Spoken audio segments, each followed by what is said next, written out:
I'm Karen Wary, Manager of Clinical Performance Excellence with Health Texas Provider Network. Today we're going to talk about oxygen administration. How do you give and when do you give oxygen to a patient? Oxygen administration is important in the clinic for emergencies and for everyday daily patient care. Our Health Texas credentialing guidelines tell us that if you see patients in your clinic, you must have oxygen available.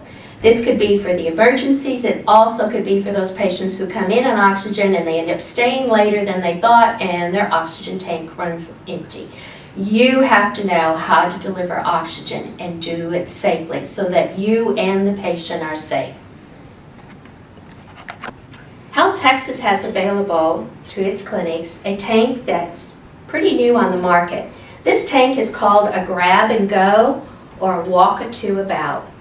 And it's very simple. This is the old tank, this is the new tank.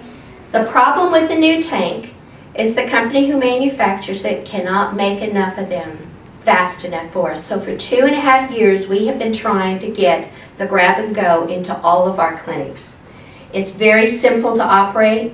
I have a nasal cannula here. I'm going to hook the nasal cannula up here to the Christmas tree in the back. I can look at my dial here and it tells me I have 2,000 psi in there, which I'm within the credentialing guidelines. I have just put a nasal cannula on it. I'm going to turn it to 2 and I'll place the oxygen on my wrist to make sure I can feel the flow. I already feel the flow. I get the oxygen on my patient. My doctor enters the room and says, let's see how the patient does on room air. I take the tubing off. I turn the tank off. It is that simple.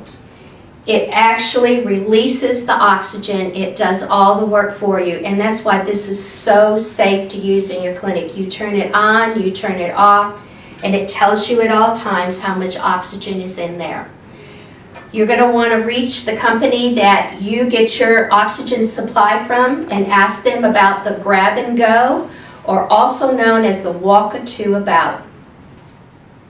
To deliver oxygen safely, our credentialing guidelines say that you must have a means of supporting and giving oxygen to the patient. So you're going to have tubing on your tank. Before you turn the tank on, you are going to open the flow to determine if there's any oxygen that is trapped in the neck of the tank. If you don't hear any flow, you're going to close that flow rate. Standing behind the tank, you're going to turn the key to the left, lefty-loosey. In an emergency, remember, lefty-loosey rights. You're going to look at how much oxygen is in the tank. Our credentialing guidelines say that we have to have at least 1,000 psi in there. If it's less than 1,000, then the tank needs to be taken out of circulation and changed. A new tank will have 2,000 in there. Very seldom does it go higher than 2,000. You also need to know that you have a flow meter on here. So the doctor gives you an order and says, I want you to check the pulse ox on that patient. If the pulse ox is 92 or less, I want you to deliver 2 liters of oxygen a minute to them. So I've checked the flow, I've opened the tank, I have enough oxygen. I actually have just about 2,000 in here. And the doctor told me he wants me to give 2 liters of oxygen. So I set the dial to 2 liters. I take my nasal cannula, I'm going to hold it up to my wrist and make sure I can feel oxygen. Your wrist is very sensitive. And then I place this on the patient. This goes in the nares. You leave that pulse ox on your patient the whole time that you have got the oxygen on them. And then go let your doctor know what your findings were, documented in the medical record. The doctor comes in and says, let's see how they do on room air now. So you're going to remove the oxygen from the patient. You are then going to turn the flow off. You're going to turn the tank off, and it's righty-tighty. And then you go back to the flow and you open the flow. That is the oxygen that I just released that was trapped in the neck of the tank. Close your flow rate. If your doctor is finished with the oxygen and gives the patient instructions what to do, you remove the tubing, and the tubing goes into the biohazard container because it has patient residue on it. Be sure and cleanse your hands after. Now, what do you do in an emergency? You have a patient who comes in and they come in for a blood pressure check. Your doctor has stepped out for a few minutes. You go out and you get your patient. We have criteria to cover you in an emergency. In an emergency, you do not need an order to put oxygen on a patient, but you have to know what the criteria is. The criteria states that if the patient is having obvious problems breathing, you walk out to the waiting room and you ask them to follow you back. That patient takes 2 steps and starts breathing really tough, and you're looking at them and you're assessing them. And the first thing you should be assessing is their lips, because the second part of the criteria is what color are their lips. You have no doctor, you have a patient that is having difficulty breathing, and if there is no pink in their lips are blue, gray, dusky, but no pink, the next step that you're going to do is put that pulse ox on. If the pulse ox is 92 or less, you need to get oxygen on that patient. You know how to put oxygen on, but what you need to know is how much oxygen do you put on that patient. I have a nasal cannula here, and that's going to determine how much oxygen I get them. I get the patient into a chair. Once again, I turn on the flow to release any oxygen that is in the neck. Trapped there, I close the flow. I open the tank, lefty-loosey.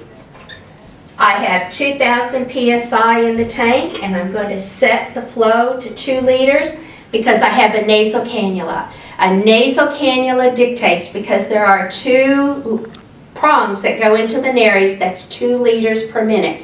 You don't need a doctor's order. You place this on your patient and into the nares and around the ears. You've still got that pulse ox on. Watch the pulse ox. Somebody else shows up, get help. If no one else shows up, determine if your patient can be left alone, and that's when you can go and leave and get help. Let your doctor know. Your doctor will step in. Doctor says, okay, let's see how they do on room air again. So you take the nasal cannula off, you turn off the flow, righty-tighty, you turn off the tank, and once again, you open the flow to release the trapped oxygen. We have had an incident that happened in our clinic where the tank was never bled. No one ever released that trapped oxygen. And what happened about the 4th or 5th time the tank was used, that the medical assistant went in, turned on the tank without opening the flow, and the whole regulator blew off. And of course, the medical assistant was behind it, and it hit him. And it scared everyone. And they should be scared. Oxygen isn't something we should mess around with. This is a gas, and it is dangerous, and you have to use it appropriately. So if you've got lefty-loosey, righty-tighty down, and that only works when you're standing behind the tank. Now, what happens if I have a patient with an emergency and the only thing I have on the tank is a mask? We know that with the nasal cannula, I'm going to give them 2 liters per minute because there's 2 nares on there. 2 prongs that go into the nares. On an oxygen mask, think of it as this. It goes on as a mask, it's 5 liters per minute. With a nasal cannula, it's 2 liters per minute. I can't make it any easier for you. Do not try and place a mask or a nasal cannula on a pediatric patient. They will fight you. All you have to do, hook your oxygen up and hold it underneath their chin, and they will get all the benefits of the oxygen. And for a pediatric patient, it is the same flow rate. If you hook up a nasal cannula, it's 2 liters per minute. If you hook up a mask, it's 5 liters per minute. Once again, this is a small part of that big picture, but you help your physician out. So in an emergency, you do not have to have a doctor's order. I'm Karen Wary with Health Texas Provider Network if you have any questions.